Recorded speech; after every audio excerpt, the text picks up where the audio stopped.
दोस्तों, हमने पिछले चैप्टर 17 में पढ़ा है कि हेल्थ इंश्योरेंस हमारे लिए कितना ज़रूरी है और इसके ओरिजिन एंड एवोल्यूशन क्रमागत उन्नति कैसी हुई है इसके बारे में भी हमने जाना।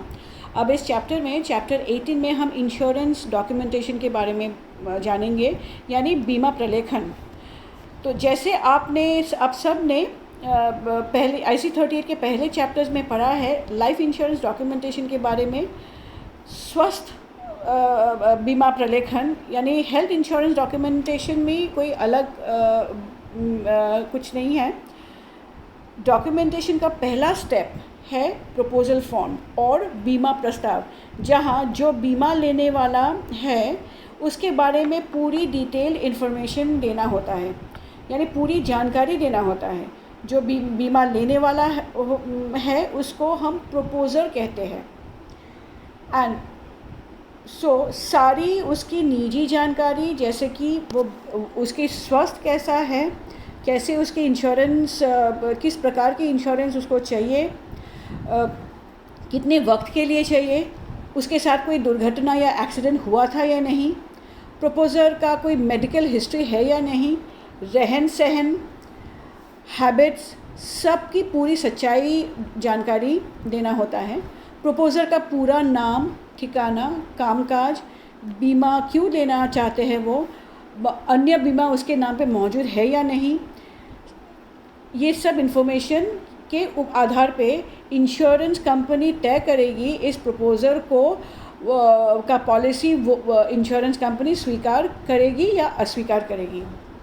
अब हर प्रपोजल फॉर्म में प्रपोजर घोषित पत्र यानी डिक्लेरेशन फॉर्म साइन करता है, जहाँ पे लिखा हुआ होता है कि प्रपोजर ने अच्छे से पूरे प्रपोजल को पढ़ा है, समझा है और सब जानकारी उसने सटीक दिया है, बिना कोई झूठ या फरेब की।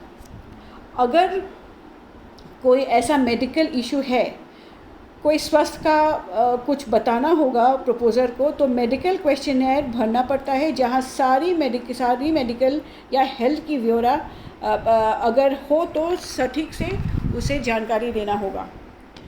इस सब कार्य में इंटरमीडियरी या एजेंट का बड़ा एक भूमिका है, दोनों के प्रति, जो बीमा ले रहा है प्रपोजर के प्रति और इंश्योरेंस कंपनी जिसके लिए वो काम कर रहा है। एजेंट या ब्रोकर का दायित्व ये है कि वो मटेरियल इन्फॉर्मेशन यानी तात्विक जानकारी सब घोषित करे और कोई भी जानकारी छूट ना जाए। उसे सही बीमा और सही रिस्क कवर चुनने में भी मदद करना चाहिए। जब कोई कंप्लीट पूरा भरा हुआ प्रपोजल फॉर्म अगर हम देखें तो उसमें हमको आमतौर पे हम देखेंगे कि उस फॉर्म में जो इंश्योर्ड है, जो प्रपोजर या तो फिर जो प्रपोजर है, उसकी सारी डिटेल्स लिखा हुआ होता है। विषय वस्तु, सब्जेक्ट मैटर ऑफ इंश्योरेंस का डिटेल्स दिया हुआ होता है। रिस्क कवर कितना चाहिए उसे वो दिया हुआ होता है। कोई और भौतिक विशेषता है यानी फिज़िकल फीचर्स के बारे में अगर उल्लेख करना चाहिए, ज़रूरी है तो वो भी दिया हुआ होता है। पहले का कोई इंश्योरेंस लिया है तो उसका डिटेल्स दिया गया है या दिया गया होता है। एंड अगर कोई इंश्योरेंस नहीं चला, बीच में से बंद भी करा हो पहले, वो उसका भी डिटेल्स दिया हुआ जाता है। ये जानकारी हमारे लिए इम्पॉर्टेंट है, ज़रूरी है कि कोई प्रपोजर 45 वर्ष के अधिक अगर हो तो उसे मेडिकल चेकअप के लिए भी जाना पड़ सकता है, बीमा कंपनी अगर निर्देश करे तो। हमें कुछ तकनीकी शब्द जानना चाहिए, हमारे ज्ञान में होना चाहिए। प्रॉस्पेक्टस, ये प्रॉस्पेक्टस किसे कहते हैं? ब्रोशर को या पुस्तिका या पत्रक या लीफलेट जो बीमा कंपनी की तरफ से प्रदान होता है, जहां बीमा पॉलिसी का सब जानकारी लिखा हुआ होता है पॉलिसी के बारे में। एक अतिरिक्त सुविधा जो मिलता है प्रपोजर्स को, जिसे हम राइडर्स कहते हैं, उसके बारे में भी लिखा हुआ होता है। एंड अगर कोई प्रपोजर ये पढ़ के राइडर्स लेता है तो ये जानना ज़रूरी है कि राइडर्स का प्रीमियम मेन पॉलिसी का प्रीमियम से 30% यानी 30% से ज़्यादा नहीं होना चाहिए। फिर है प्रीमियम रिसीट। बीमा किश्त की रकम को प्रीमियम कहते हैं, जो बीमा या पॉलिसी लेने के वक्त, ख़रीदने के वक्त दिया जाता है। ये प्रीमियम जो है ये सालाना दिया जाता है या तो हाफ ईयरली 6 महीने बाद दिया जाता है। फिर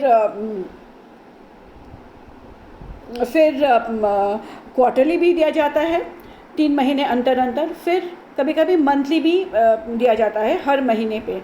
सो ये प्रीमियम जब भी भरेंगे इंश्योर्ड, उसके बदले में एक कागज़ का टुकड़ा मिलता है, उसको बोलते हैं प्रीमियम रिसीट या मनी रिसीट। अब बीमा कंपनी से बीमा किश्त किस किस प्रकार से दिए जा सकते हैं। प्रीमियम हम कैश से कोई प्रपोज़र कैश से दे सकते हैं। इंटरनेट के द्वारा प्रीमियम दिया जा सकता है। बैंक गारंटी या कैश डिपॉजिट से दिया जा सकता है। पोस्टल मनी ऑर्डर से प्रीमियम भेजा जा सकता है। क्रेडिट कार्ड या डेबिट कार्ड से प्रीमियम दिया जा सकता है। ई ट्रांसफ़र भी कर सकते हैं प्रीमियम को। और स्टैंडिंग इंस्ट्रक्शन, जहाँ हर टाइम प्रीमियम देने के वक्त बैंक अकाउंट एक पहले से एक इंस्ट्रक्शन दिया हुआ होता है कि हर बार जब प्रीमियम का वक्त जब आएगा तो ऑटोमेटिकली अकाउंट से डेबिट हो जाएगा। फिर प्रीमियम चेक, डिमांड ड्राफ्ट, पे ऑर्डर, बैंकर्स चेक से भी दिया जा सकता है। जब कोई प्रपोज़ल फॉर्म बीमा कंपनी स्वीकार करती है, यानी प्रपोज़ल का रिस्क एक्सेप्ट करती है, तो उस प्रपोज़ल को कहते हैं हम लाइफ एश्योर्ड या इंश्योर्ड। तब एक पॉलिसी डॉक्यूमेंट बीमा कंपनी भेजती है उस इंश्योर्ड को। ये एक एविडेंस ऑफ कॉन्ट्रैक्ट है, जहाँ सारी जानकारी जो इंश्योर्ड ने तब दिया था अपने बारे में जब वो पॉलिसी ले रहा था, उसके सारा जानकारी दिया हुआ होता है। एंड वो सब के साथ कुछ और महत्वपूर्ण जानकारियाँ भी दिया जाता है। हमें जानना चाहिए दो बहुत ज़रूरी शब्द इंश्योरेंस के संबंधित, एक कंडीशंस और दूसरा वारंटीज़। कंडीशंस उसे कहते हैं जो इंश्योरेंस कॉन्ट्रैक्ट का समझौते का आधार है। वारंटीज़ हम कहते हैं कि जब कोई इंश्योरर अगर कोई भी इंफॉर्मेशन प्रपोज़ल में कोई भी इंफॉर्मेशन अगर गलत पाते हैं या अगर कोई जानकारी की बुनियाद पूरा ना किया गया हो, तो इंश्योरर या बीमा कंपनी उस पॉलिसी का अमान्य या नल एंड वॉइड भी करार दे सकती है। कभी कभी बीमा पॉलिसी में इंश्योर्ड को कोई बदलाव की भी आवश्यकता पड़ सकता है। जैसे सम अश्योर्ड में बीमा रकम में या तो लोन उसे चाहिए होगा शायद, या एड्रेस चेंज, या अगर बीमा कैंसिल अगर उसको करना होगा, या पॉलिसी के या अपना कोई इन्फॉर्मेशन अगर कोई बदलाव वो लाना चाहता है या बदलना चाहता है, तो वो सब चेंजेस या सब बदलाव एंडोर्समेंट नामक एक डॉक्यूमेंट के ज़रिए कर सकता है इंश्योर्ड।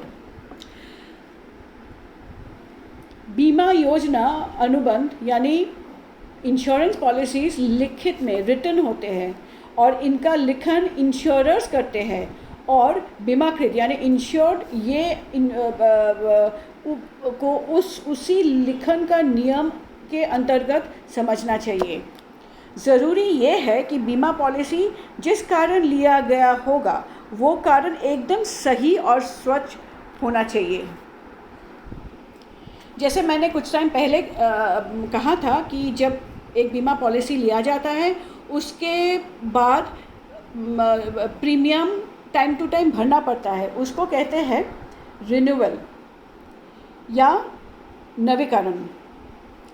और ये हमको जानने में लाभदायक है कि नॉन लाइफ इंश्योरेंस में या गैर जीवन इंश्योरेंस में ज़्यादातर प्रीमियम्स ईयरली या सालाना होता है।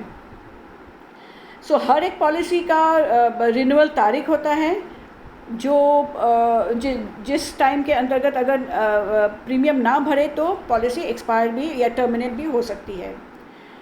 सो उस रिन्यूअल का नोटिस या रिन्यूअल देने का डेट तारीख का ज्ञान इंश्योरेंस कंपनी भी जानकारी देती है इंश्योर्ड को। बीमा लेना एक बहुत ही महत्वपूर्ण कार्य है, लेकिन बहुत लोग इसे अवैधिक या इलीगल कार्य के लिए इस्तेमाल करते हैं। कुछ ऐसे अपराधियों हैं जो अपने पैसे हासिल करते हैं गैर कानूनी कामों से और उन पैसों को लीगल मनी या वाइट मनी बनाना चाहते हैं। इस प्रोसेस को मनी लॉन्ड्रिंग कहते हैं। मनी लॉन्ड्रिंग वो प्रोसेस है जिसके द्वारा गैर कानूनी फंड्स जिसका असली उत्पत्ति या ट्रू ओरिजिन छुपा के ये अपराधियों अपना गैर कानूनी कर्म भी छुपाते हैं और फंड को इंश्योरेंस खरीद के प्रोटेक्ट कर चुके होते हैं, जिसको वो वाइट मनी बोलते हैं या लीगल मनी बोलते हैं। सो एक बहुत ही महत्वपूर्ण, वापस से मैं दोहरा रही हूँ, एक बहुत ही महत्वपूर्ण रोल एजेंट या ब्रोकर का है यहाँ पे। वो बहुत ही सतर्क, उसे बहुत ही सतर्क रहना चाहिए जब वो डॉक्यूमेंट्स और सारी जानकारी या डिटेल्स प्रपोजर के वो ले रहा हो। तो ये बहुत ही एक हमारे लिए जानना ज़रूरी है। थैंक यू दोस्तों।